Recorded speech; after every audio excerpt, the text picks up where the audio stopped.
तो स्पॉटलाइट में आगे बढ़ते हैं। कन्नौज के बाद अब बारी है कानपुर देहात के विकास की, जहां सरवनखेड़ा गांव के शिक्षकों ने सरकारी स्कूल का कायाकल्प कर एक नई मिसाल पेश की है।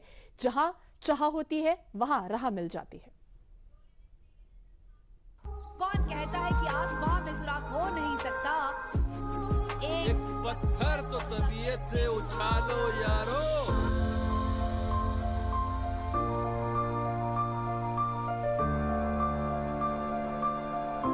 इस शेर का एक एक हर्फ जिंदा हो जाता है इस इमारत में, क्योंकि इस इमारत के अंदर जज्बे की चाक पर कुछ दीवाने कच्ची मिट्टी से गढ़ रहे हैं कल के भारत की बुलंद तस्वीर। जिस उत्तर प्रदेश में सरकारी स्कूल को बदहाली का दूसरा नाम ही समझ लिया गया था,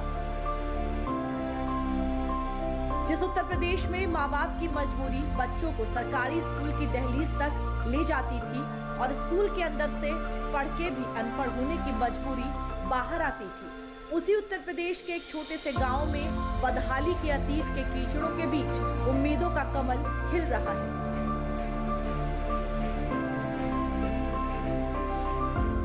लोगों को बताया गया था कि कंप्यूटर में क्या काम करते हैं, जैसे यहाँ पे बताया गया कि कंप्यूटर में डेटा फीड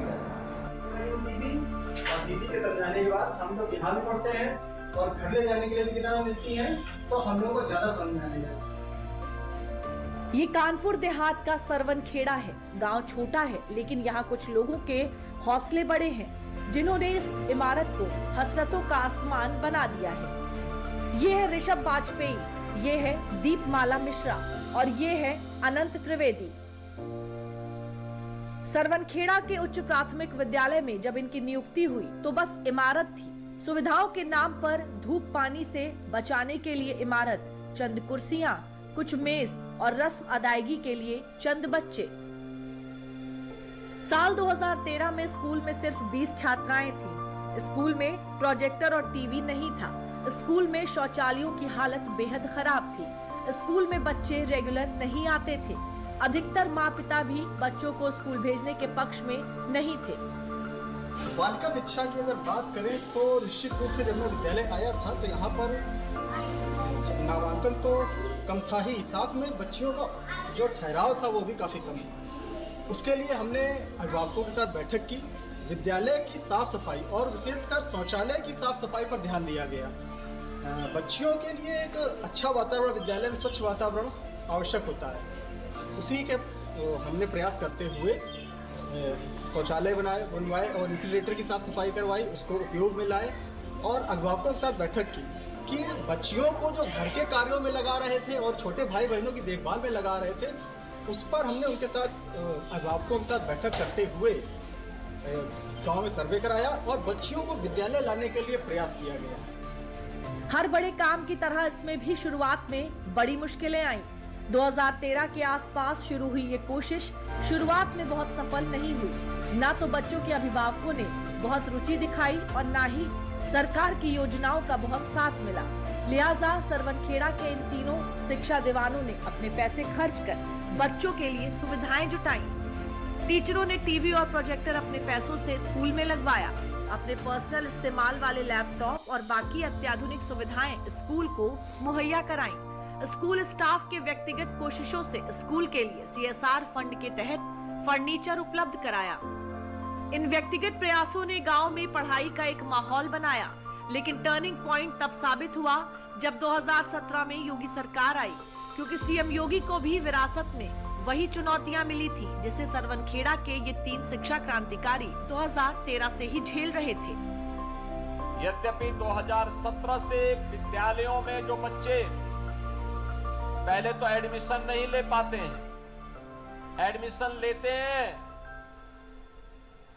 तो उसमें से आधे बच्चे ऐसे होते थे एडमिशन लेने के बाद फिर स्कूल नहीं जाते थे। अगर किसी ने तीसरी, चौथी या 5वीं क्लास पास कर ली तो उसके बाद वो 6ठी क्लास में एडमिशन नहीं ले पाता था। 6ठी, 7वीं, 8वीं क्लास भी उसने पास कर ली तो 9वीं में एडमिशन नहीं लेता था। यानी परिणाम क्या था कि 9वीं क्लास में एडमिशन लेने वालों की संख्या पहली क्लास में एडमिशन लेने वालों की संख्या की तुलना में आधी रह जाती है। हाई स्कूल के बाद जब सीनियर सेकेंडरी स्तर पर जाता था, इंटरमीडिएट के लिए आता था, उसमें भी कमी आ जाती थी और अंततः स्नातक करने वालों की संख्या 25 से 30% मात्र रह पाती थी। योगी आदित्यनाथ ने सरकार में आते ही सरकारी स्कूलों के कायाकल्प के लिए योजनाओं की झड़ी लगा दी और ये वो योजनाएं थीं जो सिर्फ फाइलों की शोभा नहीं बन रही थी, बल्कि ये धरातल पर भी पहुंच रही थी। ऑपरेशन कायाकल्प शौचालय, पेयजल, खेल मैदान, स्मार्ट क्लास और डिजिटल लाइब्रेरी जैसी आधारभूत सुविधाएं उपलब्ध कराई जा रही हैं। डीबीटी योजना 6 से 14 साल के 1.91 करोड़ बच्चों को 2 यूनिफॉर्म, स्वेटर, जूते, बैग के लिए हर साल अभिभावकों के खाते में सीधे धनराशि भेजी जा रही है। प्रोजेक्ट अलंकार यूपी के 2441 राजकीय माध्यमिक विद्यालयों में नई कक्षाएं, प्रयोगशालाएं, पुस्तकालय, कंप्यूटर लैब, स्मार्ट क्लास, साफ पानी और शौचालय जैसी आधारभूत सुविधाएं दी जा रही हैं। पीएम श्री योजना के तहत 1500 से अधिक विद्यालयों में आधुनिक सुविधाएं दी जा रही हैं। करीब 6500 स्कूलों को नए सिरे से बनाया जा रहा है। मुख्यमंत्री कंपोजिट विद्यालय साल 2025 से शुरू इस योजना में 25 से 30 करोड़ रुपए की लागत से प्री प्राइमरी से सीनियर सेकेंडरी तक एक ही कैंपस में सभी सुविधाएं मिलेंगी। साइंस, कंप्यूटर लैब, स्टेडियम और मल्टीपर्पज हॉल के साथ इन स्कूल को अटल आवासीय विद्यालयों की तर्ज पर विकसित किया जाएगा। जब इन टीचरों की भागीरथी प्रयासों को सरकार का साथ मिला तो सरवनखेड़ा के इस स्कूल की बीमार सी इमारत भी चमकने लगी। स्कूल में बच्चियां न सिर्फ आने लगी बल्कि पढ़ने पढ़ाने को लेकर गांव में भी एक माहौल बना। अब स्कूल में कुल 256 बच्चे पढ़ते हैं। स्कूल में अब कुल 90 छात्राएं हैं। सरवनखेड़ा का उच्च प्राथमिक विद्यालय अब एक मॉडल स्कूल बन गया है। सीएम योगी आदित्यनाथ के शासनकाल में ही यूपी में स्मार्ट क्लासेस शुरू की गई। सीएम योगी आदित्यनाथ के शासनकाल में ही यूपी में स्मार्ट क्लासेस शुरू की गई। 2017 से पहले यूपी में स्मार्ट क्लासेस नहीं होती थी, लेकिन अब ये हजारों की संख्या में होती हैं। तकनीक का इस्तेमाल योगी सरकार ने स्कूल टीचर और बच्चों सबके स्तर पर की। योगी आदित्यनाथ सिर्फ स्कूल को ही हाईटेक नहीं बना रहे, बल्कि वो टीचरों को भी तकनीक के इस रेस में आगे रख रहे हैं। ये टैबलेट जो दिया जा रहा है, ये टैबलेट तकनीकी रूप से आप भी सक्षम हो सके, शासन के साथ एक तारतम्यता भी बना सके, लेकिन समय के अनुरूप आप भी अपने आप को आगे बढ़ा करके इस योग्य बन सके कि आने वाली पीढ़ी को आप एक नया मार्ग भी दिखा सके।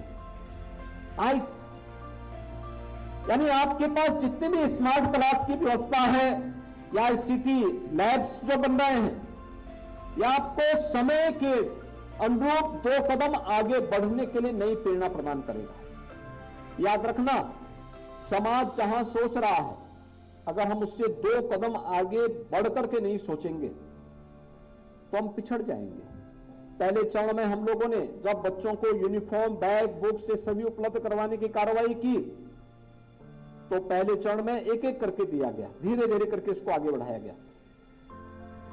एक समय ऐसा था जब हम स्कूलों के माध्यम से बैग, बुक्स, शूज, स्वेटर सभी उपलब्ध करवाते थे। फिर ये हुआ कि नहीं, अभी हमें तकनीक का उपयोग करना चाहिए और डीबीटी के माध्यम से पूरी धनराशि बच्चे के अभिभावक के खाते में जाने लग गई। पिछले 8 साल में बेसिक शिक्षा विभाग ने 18,381 स्कूलों में स्मार्ट क्लास की शुरुआत की है, जबकि 7,403 स्कूलों में स्मार्ट क्लास जल्द ही शुरू होने वाले हैं। इसके अलावा 880 विकासखंड में ICT लैब शुरू कर दी गई है। वहीं अब तक यूपी सरकार 2,09,863 स्कूलों को टैबलेट दे चुकी है। वहीं 51,667 टैबलेट के प्रोक्योरमेंट की प्रक्रिया शुरू हो चुकी है। सरवनखेड़ा का उच्च प्राथमिक विद्यालय जो कभी अपने हालात पर आंसू बहाता था, लेकिन वहाँ के टीचरों के मनोबल और सरकार के साथ से अब सरवनखेड़ा का ये सरकारी स्कूल प्राइवेट स्कूलों के साथ रेस लगा रहा है। सर, पहले जो सरकारी स्कूल थे उसमें मैंने ये देखा है कि कंप्यूटर्स भी नहीं थे, स्मार्ट टीवी भी नहीं था, लेकिन आजकल स्मार्ट टीवी, कंप्यूटर लैब, विद्या शक्ति क्लासेस, हम लोगों की आईआईटी से भी मतलब हमारे बच्चों की ऑनलाइन क्लासेस हैं वो हम लोग बच्चों को पढ़ा सकते हैं।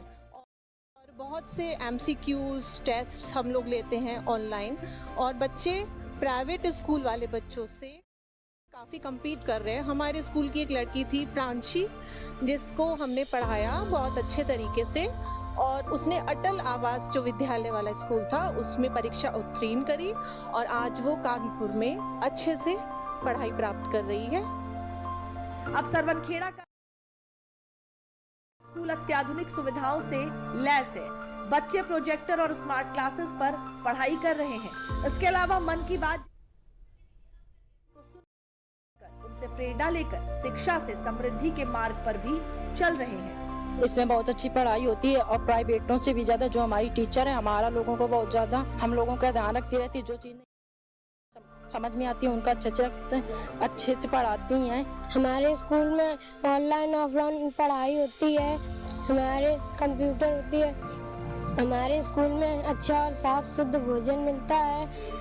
स्कूल में बहुत सारे टीचर्स हैं जो हमें अच्छे से शिक्षा देते हैं, और यहाँ ऑनलाइन क्लासेस, कंप्यूटर की क्लास भी होती है। मेरे स्कूल में बहुत अच्छी पढ़ाई होती है और ऑनलाइन क्लास भी ली जाती है। यूपी सिर्फ पूरे देश में विकास की ही मिसाल नहीं बन रहा। पिछले 8 साल में शिक्षा के क्षेत्र में जिस तरह से यूपी में काम हुआ है, और सरवनखेड़ा के सरकारी स्कूल के टीचरों ने शिक्षा की इस क्रांति में जो अपने निस्वार्थ कोशिश की आहुति दी है, उससे यूपी पूरे देश में जज्बे, हिम्मत और उम्मीदों का नया केंद्र भी बना है।